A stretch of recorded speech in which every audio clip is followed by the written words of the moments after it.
bienvenue sur mon blog. Aujourd'hui, j'ai envie de préparer une recette salée vraiment délicieuse et je vais la réaliser en l'honneur de tous les amoureux. Je vais faire un cœur de crêpes. Oh, évidemment, c'est une recette que j'ai trouvée dans le livre de cuisine d'Olga. Elle ne contient que des ingrédients naturels. À quoi j'ai pensé quand j'ai lu cette recette-là? Je ne sais pas pourquoi, mais j'ai repensé à la fois où j'avais chanté avec Jérémia. Enfin, Jérémia... Pas à cause du cœur, non, non, ce n'est pas pour ça du tout. Je me demande pourquoi.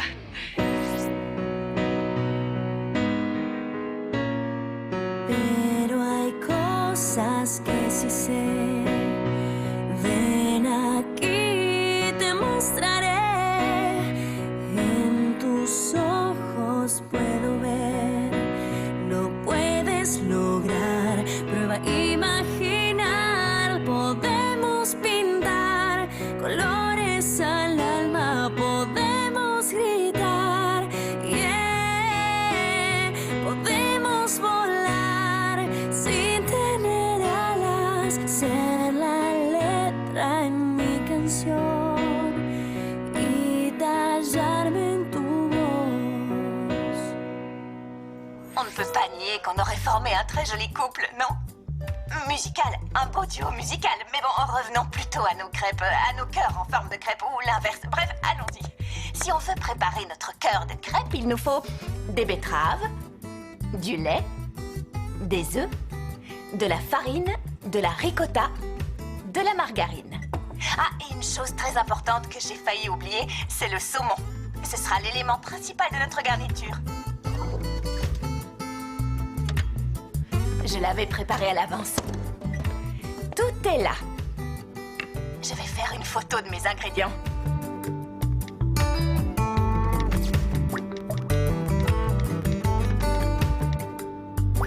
Et voilà, on peut s'atteler à la réalisation de nos crêpes. La première chose que je dois faire, c'est couper les betteraves en morceaux pour pouvoir les passer au mixeur et obtenir une purée qui donnera la couleur à nos crêpes.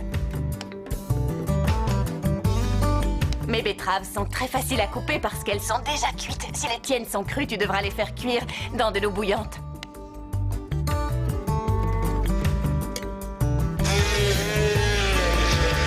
Pour réussir à bien les mixer, je suis obligée d'ajouter un peu d'eau. Ma purée est onctueuse. Et je n'ai plus qu'à la verser dans une passoire.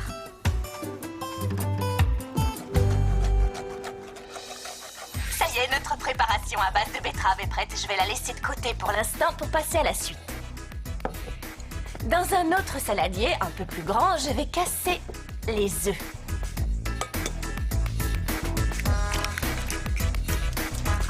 Je les bats bien. Et petit à petit, je vais incorporer la farine. C'est aussi à ce stade que je dois faire fondre la margarine. Alors je vais la prendre et aller la mettre dans le four à micro-ondes.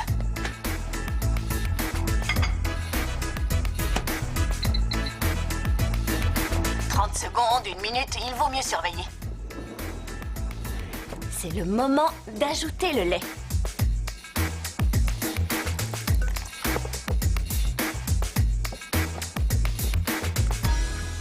Tu sais quoi? Il faudra sûrement que tu la laisses un peu moins d'1 minute parce que il y a de la margarine partout dans mon micro-ondes. Je la verse dans ma pâte. Et quand la pâte est bien lisse, qu'il n'y a plus de grumeaux, je vais incorporer la purée de betterave pour lui donner sa jolie couleur rose.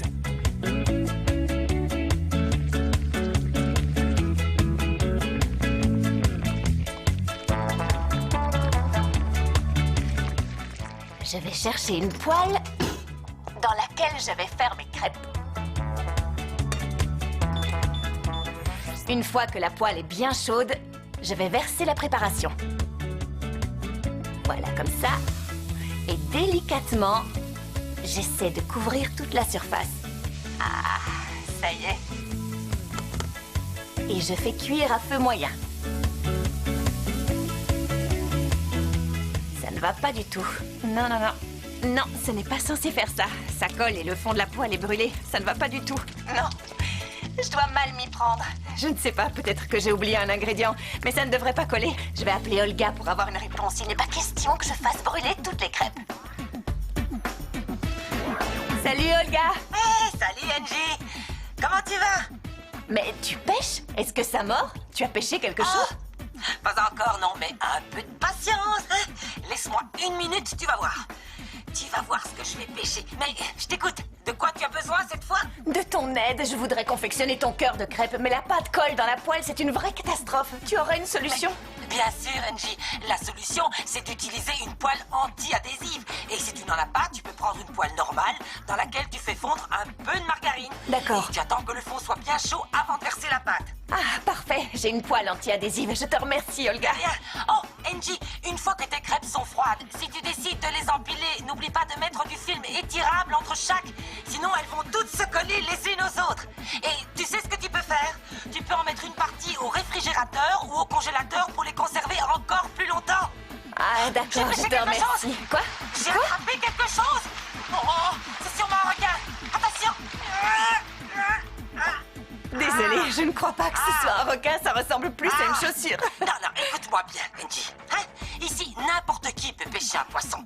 Mais ce n'est pas donné à tout le monde de pêcher une botte. Je te laisse, Angie. Oh, j'imagine déjà la recette. Botte aux herbes du tigre. Salut, Angie. Bisous. Salut, Olga. Bon, on continue.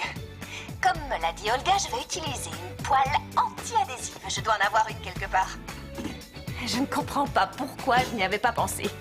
Pour être vraiment certaine que ma pâte à crêpes ne colle pas, je vais ajouter un petit morceau de margarine.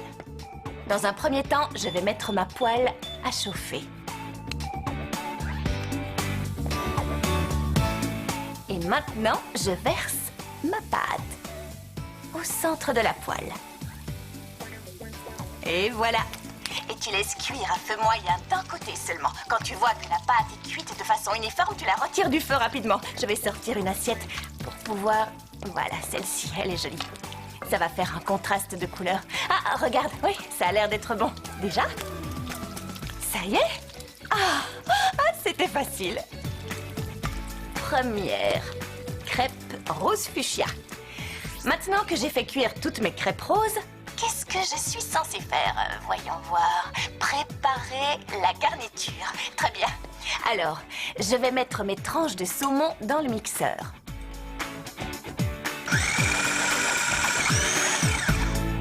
Une fois que le saumon est bien mixé, il me reste à ajouter la ricotta et un petit peu de sel.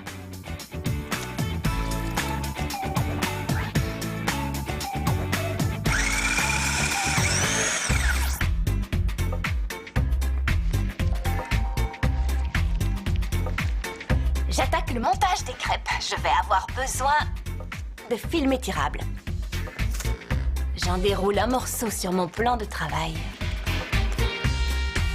Sur ma feuille de film étirable, je vais poser une crêpe et très délicatement, je vais la recouvrir de mousse. Il faut bien l'étaler sur toute la crêpe. Il ne me reste plus qu'à plier un bout de la crêpe pour amorcer une sorte de rouleau. Et ensuite, grâce au film, ça va s'enrouler très facilement.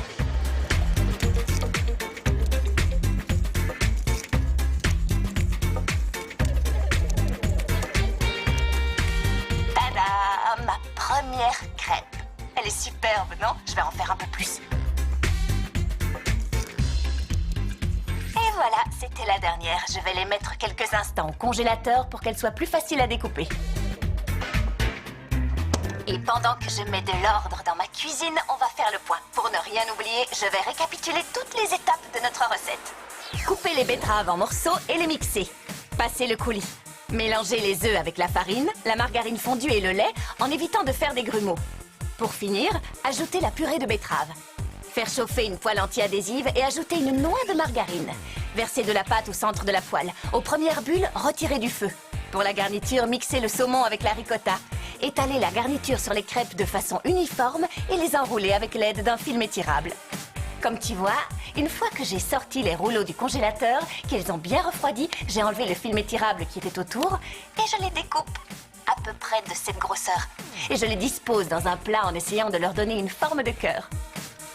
En me servant d'un emporte-pièce en forme de cœur, je découpe une crêpe. c'est mignon. Il faut que tu vois ça, je vais prendre une photo.